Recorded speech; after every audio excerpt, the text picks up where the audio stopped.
Are you a first responder? Do you run to it or do you run from it?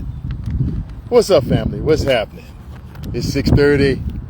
Time to get a little sharper. What's happening with you? Hope you're good, having a good day, good week, all that good old stuff, right? It's another Thursday. We're back here to make it do what it do again, and I'm thankful for that. So, a little different. I'm walking around today. I'm not standing still. So,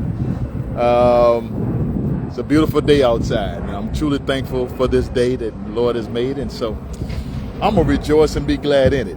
How about you? But anyway, we're back here to do it again, and so we're going to jump into this thing, and I'm also going to ask that you keep us in your prayers, me and the ladies. This is our first tournament, and the enemy ain't happy about something, which is always the case. So we got a challenge going on before us right now, but we believe in God and trust in God that everything is going to work out. He got everything in control. Everything happens for a reason. So we're going to absolutely continue to trust him, know that he got it. And that's the reason why I'm going to rejoice for this day that he has made. And so, but I am asking that you keep us in your prayers, because there's a challenge going on right now. And it's just something the enemy is trying to set up. But he's already defeated because we with Christ. So everything is good. So, but let's get into this, okay? But as we always do, and unfortunately, I'm not going to have my better half with me. I know she's on here, so she might chime in with a chat or something. You might drop a message or something down there. But we chose not to do this split screen thing since we've been having issues with that. But hey, it's all good. It's all good. So look, let's do what we always do. Ready? Count of three. 1, 2, 3. 1, 2, 3. One more time. 1, 2, 3. All right. So, like I said, I'm outside. You might hear some background noise from the airplanes, cars, or whatever. But hey, hopefully you can hear me loud and clear. But I asked the question, are you a first responder? Do you run to it or do you run from it? And anybody that's been hanging out with us any length of time know that we've been on this series talking about power from Deuteronomy 8:18, where God has given us the power to create wealth. And we also know that wealth doesn't just talk about money. It talks about relationships, it talks about health, and it talks about time. And you actually can apply it to any area of your life, but those 4 areas kind of cover everything. And then most importantly, your relationship with Christ. But there was another scripture that we've been basing this off of, which is 2 Timothy 1:7. And it says, God has not given us the spirit of fear, but of power and of love and of sound mind. And so I want to talk about that scripture here. And hopefully with something that's said today will encourage you to continue to push on, continue to go forward. Because I truly believe that all of us have something on the inside of us that is great and that needs to come out, because it's going to be a blessing to not only you, well, to ourselves, but it's going to be a blessing to others. But the first part of that scripture, God has not given us the spirit of fear. Let's talk about that fear part, because I think that's something that we really have to address, because it's real. You can try to fool yourself, but we all have to deal with fear in some way, shape, or form, because that's a tactic of the enemy. That doesn't come from God. And he said it right there in that scripture. He didn't give it to us. He didn't give us that spirit of fear. So if he didn't give it to us, why we got it? Why we have to deal with it? That's because the enemy. The enemy uses that tactic to get you off course. And it's something that we really have to start to address, because we find ourselves the moment trouble come, the moment some adversity come, the moment we get uncomfortable, the moment that we have to do extra, the moment that we have some uncertainty, then we begin to rationalize in our mind why we shouldn't do it. Or we, as we like to say sometimes, dumb it down, or we water it down, or well, if I just do this, or I just get to this point. And the reality is, a lot of times there's some fear. There's something that's keeping us from getting all into it, to like going all the way. And it's something dealing with fear that keeps us from going the distance, going all out. And the reality is, it's natural for us to avoid discomfort. Nobody like being uncomfortable. Don't nobody like being in a state of uncertainty, or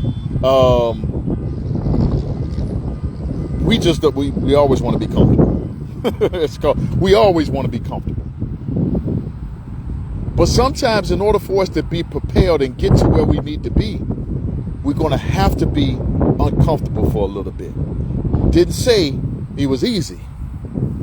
Matter of fact, if you can find in Scripture where God promised things would be easy,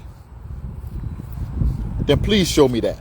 Please give me that scripture, because I want to learn that scripture and I want to hold on to it. And I want to be able to repeat that the moment some adversity comes, the moment when trouble comes, the moment when uncertainty comes. I want to be able to quote that scripture. So if you can find it, let me know. But now there is a scripture where God says, and I'm going to paraphrase it because y'all know me, I don't really know how to quote scriptures per se. But I know this is scripture where he says, take this yoke. His yoke is easy. His burden is light. So what that tells me is that if I rock with Christ, if I go with him, he didn't say it was going to be easy, but it would be easier if I go with him. So the reality is, anything that we're looking to achieve, we're trying to get to the next level. We're trying to grow. Whether it's spiritually, physically, financially, or any lead that you want to add, emotionally, whatever kind of growth that we're trying to do, it's going to take some discomfort. It's going to take some extra pushing. It's going to take some discipline. It's going to take some gory moments. It's going to take some moments where I ain't sure I really want to do this or not. But we got to start recognizing when fear is trying to keep us from going forward. We got to start recognizing that. Because the fear, we entertain that conversation way too much. We entertain the conversation of fear that's going on in our minds, which is just a tactic of the enemy to get you off prayer. To get you off track. I saw you, Rick, you just put that up there in the prayer where it popped up. Because it's going to take some prayer. You're right. It's going to take prayer. It's going to take discipline. Because the enemy is going to do all he can to get you off track, because what's on the inside of you that needs to come out, he's trying all he can to make sure that don't happen. So we got to start recognizing when fear is beginning to take root and get us off course, get us going a different direction, turn and go a whole different direction than where God wants us to go. Again, he never said it was going to be easy. But that's why we got to trust him.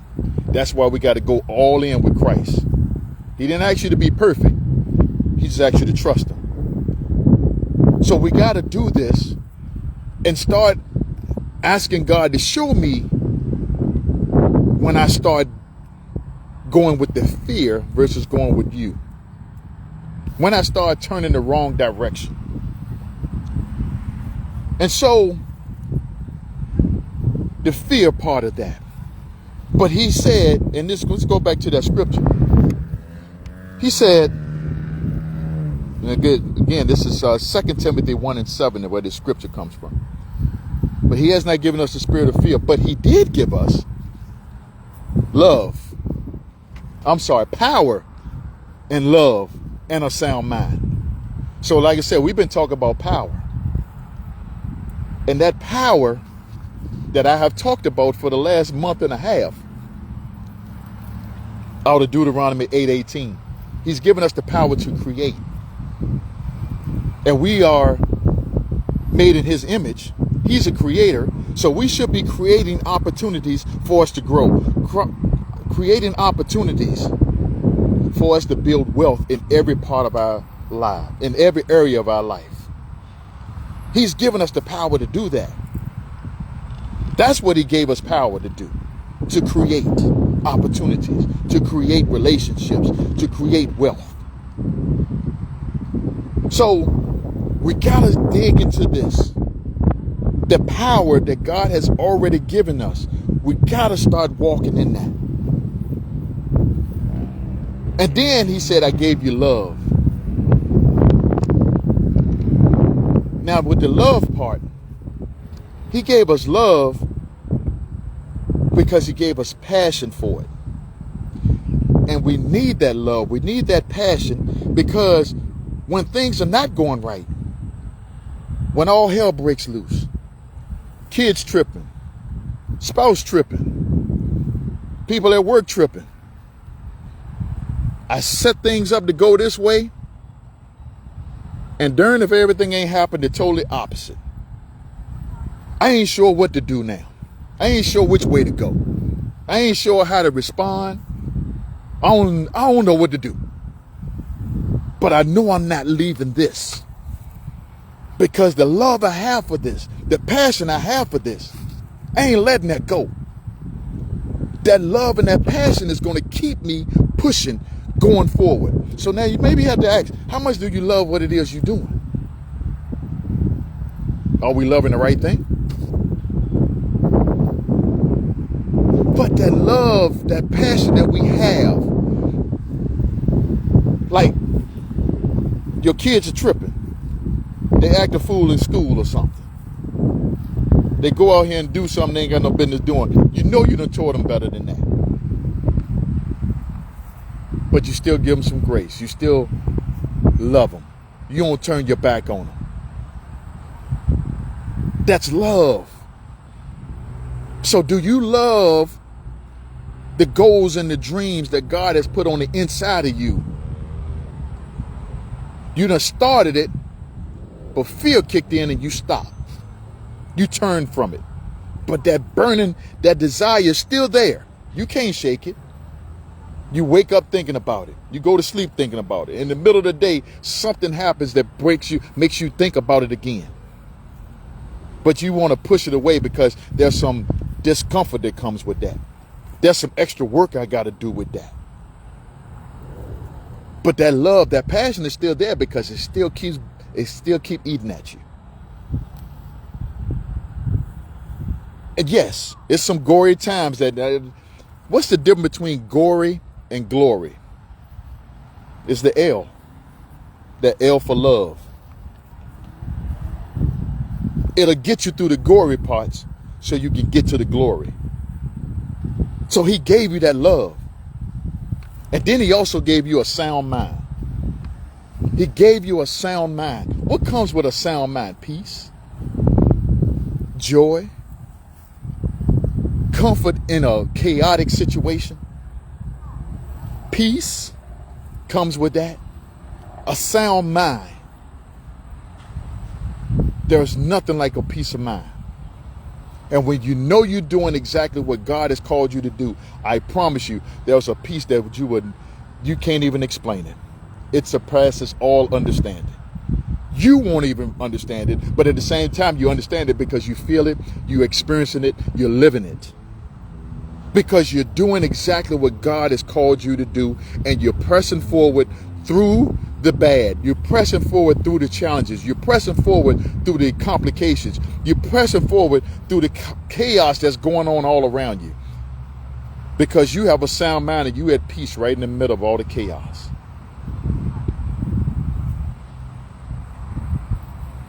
So family,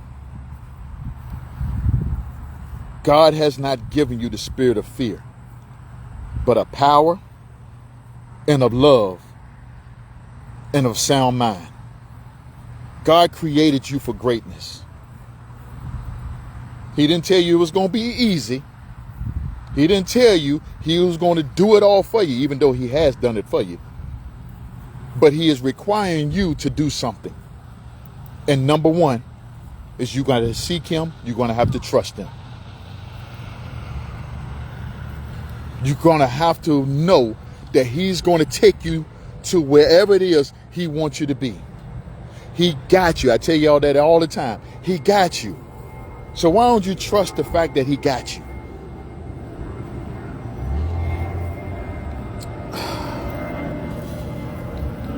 We got to fight against this fear, because the fear want to make you stop and stay comfortable. You cannot stay comfortable if you're trying to get to a different level. There's going to be some discomfort. Embrace it. Run to it. Be the first responder of your life. Be that first responder of your goals and your dreams. It starts with you. Run to your dreams and goals. Run to it. Don't run from it. Your greatness is waiting on you. Tell me anybody that we have celebrated throughout history. The history of anything that we know. Fill in the blank. But tell me somebody who has been celebrated for being mediocre.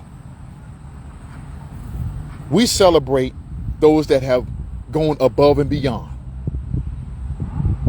We don't celebrate mediocre. We celebrate greatness. So let's go be great, because that's what we was created to be. We were created to be great. He put greatness on the inside of us. It's on us to get it out. And don't let fear stop us. We got to start recognizing, speaking to it, and keep moving forward.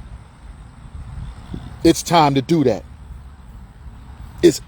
Now's the time for you to get that greatness out of you. Your peace, your joy is tied to it. Your blessings, your greater blessings is tied to it. It's time to make it do what it do. Pray, plan, prepare, proceed. Go make it do what it do. I'm going to see you next week at 6:30. Love you.